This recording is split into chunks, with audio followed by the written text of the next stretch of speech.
Monsieur, votre femme a payé le médecin après votre diagnostic, murmura le petit livreur devant la clinique. 2 mots qui avaient suffi à faire trembler l'homme que tout Paris respectait. Antoine était le fondateur de Mercier Group.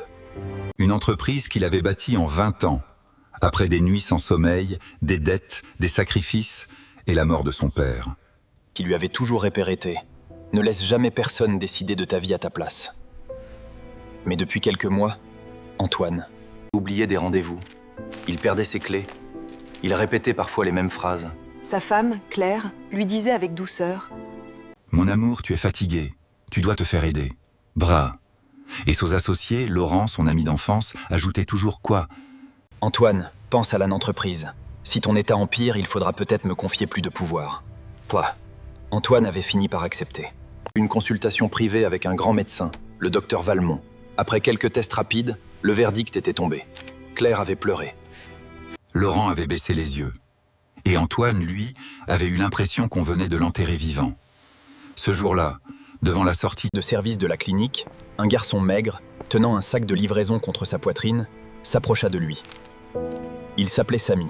Il avait 12 ans. Il livrait des repas le soir pour aider sa mère, femme de ménage dans un hôtel. Les adultes passaient devant lui sans le voir. Mais Samy, lui, voyait tout. « Qu'est-ce que tu veux dire, ta ?» demanda Antoine. Et d'une voix faible, Samy regarda autour de lui. « Après votre rendez-vous, madame est restée dans le couloir. Elle a donné une enveloppe au médecin. Elle a dit « Il doit croire qu'il est malade avant la réunion de jeudi. » Antoine sentit son cœur se serrer. Jeudi. C'était le jour où le conseil d'administration devait voter une nouvelle direction temporaire de l'entreprise. Laurent proposait déjà de prendre le contrôle pour protéger la société. Tu comprends la gravité de ce que tu dis, ça? Le garçon baissa les yeux. Oui, monsieur. Mon père aussi. On lui a pris son atelier comme ça. Son associé a menti. A falsifié des papiers, puis tout le monde a cru que mon père devenait fou. Depuis, je reconnais les gens qui sourient. Pendant qu'il vous vole. Ces mots frappèrent Antoine plus fort que le diagnostic. Mais quand Claire sortit de la clinique et vit Samy, son visage changea. Antoine, ne me dis pas que tu écoutes ce petit poète. Ces enfants inventent n'importe quoi pour tenir de l'argent. Fapa. Laurent, qui l'attendait près de la voiture, ajouta d'un ton calme Lita. Antoine, ton esprit te joue bas. Déjà des tours. Tu vas croire un livreur plutôt que ta femme et ton meilleur ami ça? Ah, pour la première fois, leur douce lui fit peur. Antoine ne répondit pas. Il rentra chez lui. Ce soir-là, il ne dormit pas. Chers auditeurs, si vous appréciez cette histoire, n'hésitez pas à laisser un j'aime et surtout à vous abonner à la chaîne. Cela nous aide beaucoup.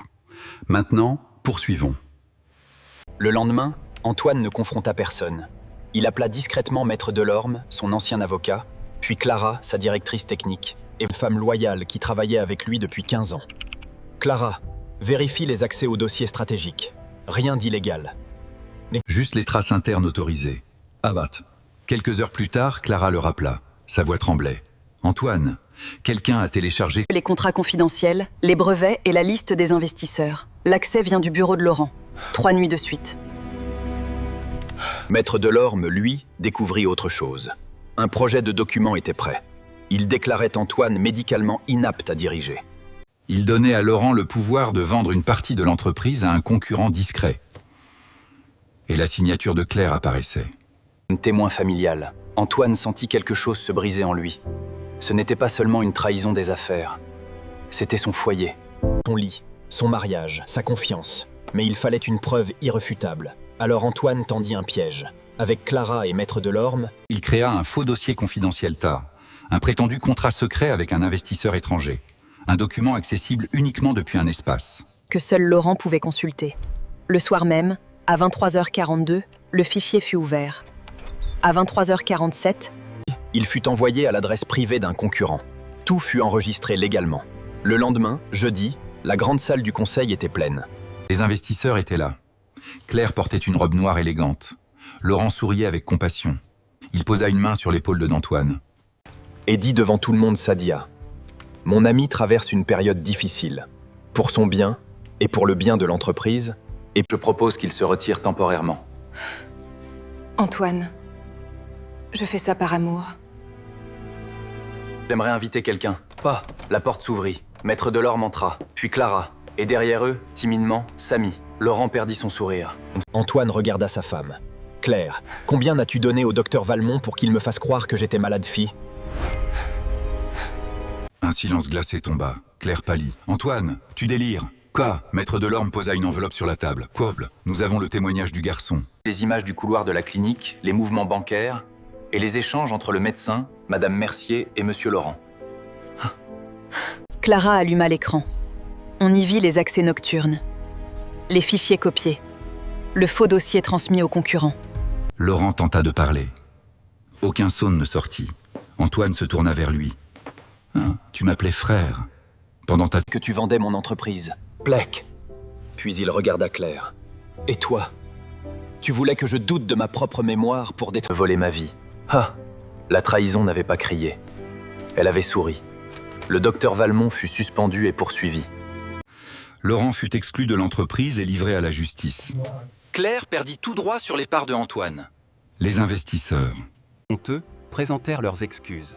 Mercier Group fut sauvé. Mais Antoine n'oublia jamais le garçon qu'il avait prévenu quand tout le monde voulait le faire taire. Il retrouva Samy et sa mère dans leur petit appartement. Il paya les études de Samy. Il offrit un emploi stable à sa mère. Et plus tard, il aida à rouvrir l'ancien atelier du père de Samy, Sou. Nouveau nom. Des années après, Samy devint juriste d'entreprise. Son bureau portait une petite phrase encadrée fait « Les plus grands voleurs ne prennent pas toujours vos biens. Parfois, ils vous font douter de vous-même. » Fin de l'histoire. Ceci est une histoire fictive. Créée pour toucher nos cœurs. Pensez-vous qu'Antoine a eu raison de croire Samika? Auriez-vous soupçonné votre meilleur ami dans une situation pareille cas? Partagez votre avis dans les commentaires.